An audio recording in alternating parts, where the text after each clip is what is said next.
നാടിനു വേണ്ടി ജെഴ്സി അണിഞ്ഞാൽ കയ്യടി കിട്ടും, മെഡലുകൾ നേടിയാൽ അത് ആഘോഷിക്കും. അതൊക്കെ കഴിഞ്ഞാലോ? ഇത് തുളസിക്കൊരു പഴയ കാലമുണ്ട്.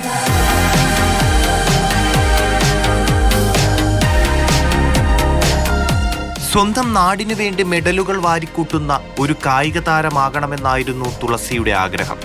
വെറുതെ ഇരുന്നില്ല, റഗ്ബി ആയിരുന്നു ഇനം. വേഗവും മുന്നേറ്റവും കായികക്ഷമതയും പ്രകടമാക്കേണ്ട കളി.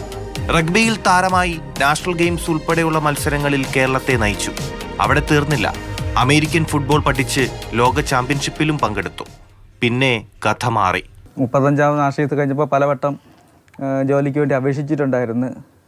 പക്ഷേ അന്നൊന്നും ജോലി കിട്ടിയില്ല. പിന്നെ കിട്ടാത്തത് കാരണം കൊണ്ട് നമ്മൾ പല കൂലിപ്പണിക്കും പോകേണ്ടി വന്നു. പന്തൽ കെട്ടായിരുന്നു ആ സമയത്തൊക്കെ മെയിൻ പണി.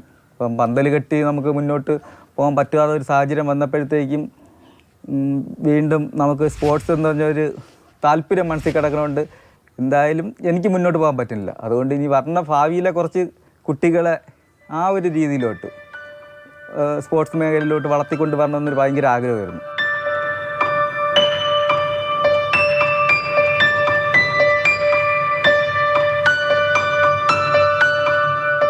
നിങ്ങളെല്ലാവരും കണ്ട ഇപ്പോൾ എന്നെ കളിയാക്കി ഈ സർട്ടിഫിക്കറ്റിൻ്റെ കോലം കണ്ട.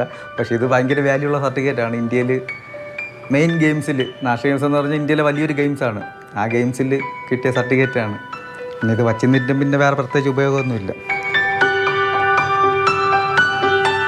വീണ്ടും കെട്ടിപ്പൂട്ടി നിങ്ങൾ വന്ന് കാണിച്ച് വീണ്ടും കെട്ടിപ്പൂട്ടി അങ്ങ് വയ്ക്കുക. ഇനി അടുത്തതുപോലെ ആരെങ്കിലും കാണികൾ വരുമ്പോൾ നമ്മൾ ആരായിരുന്നെന്ന് കാണിക്കാൻ വേണ്ടി വയ്ക്കാം. കായിക മേഖലയ്ക്കും കായിക താരങ്ങൾക്കും വേണ്ടിയുള്ള ഓരോ പ്രഖ്യാപനങ്ങളും എത്രത്തോളം നടപ്പാകുന്നുവെന്ന ചോദ്യം പ്രസക്തമാകുന്നത് ഇവിടെയാണ്. അടിസ്ഥാന സൗകര്യമില്ലാതെ നമ്മൾ കായിക താരങ്ങൾ മാത്രം വളർന്നു വരുന്നില്ല എന്ന് പറഞ്ഞിട്ട് കാര്യമില്ല.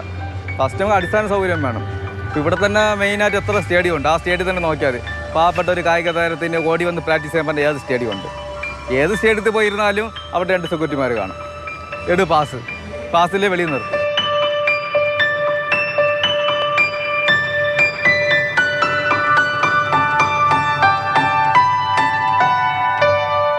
ഓരോ നേട്ടങ്ങൾക്ക് പിന്നിലും വലിയ പരിശ്രമങ്ങൾ ഉണ്ടാവും.